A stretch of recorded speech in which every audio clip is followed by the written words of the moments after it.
السلام علیکم۔ لوگ کہتے ہیں کہ ہم تو کسی کے ساتھ اب اچھائی کرتے ہی نہیں ہیں، اب تو جو جیسا ہے اس کے ساتھ ویسے ہی بن کر رہتے ہیں۔ ہمیں تو صرف یقین رکھنا ہے، صبر کرنا ہے، اسے کتنی محبت ہے وہ اپنے عمل سے ظاہر کرنی ہے، لیکن ہم اتنا سا بھی نہیں کرتے اور بے سکونی کا گلہ کرتے رہتے ہیں۔ میری فریاد، یا رب آپ تو جانتے ہیں نا مجھے، آپ تو میری شہرک سے بھی زیادہ قریب ہیں اور میرے دل کے حال سے بھی واقف ہیں۔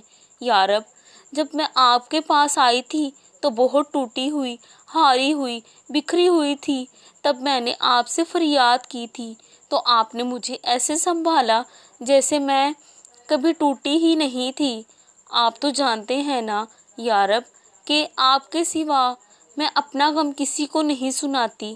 یا رب میرے تو آنسو بھی بس آپ کے سامنے نکلتے ہیں۔ جب سے میں نے آپ سے امیدیں وابستہ کی ہیں، آپ نے مجھے کبھی تنہا نہیں چھوڑا۔ میں جانتی ہوں یا رب میرے ان آنسوؤں کا صبر کا صلہ مجھے جلد ملنے والا ہے۔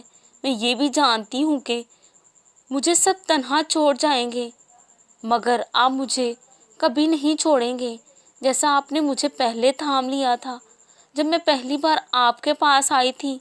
جانتی ہوں یا رب کہ آپ کی محبت کے سوا ہر محبت کو زوال ہے۔ میرے پیارے اللہ، میں نے جتنے بھی معاملات آپ کے سپرد کیے ہوئے ہیں ان میں میرے لیے خیر کا راستہ نکال دے اور میرے لیے بہترین کر دے کہ بے شک آپ کے سوا کوئی ایسا کرنے والا نہیں اور آپ کے سوا کوئی سننے والا نہیں۔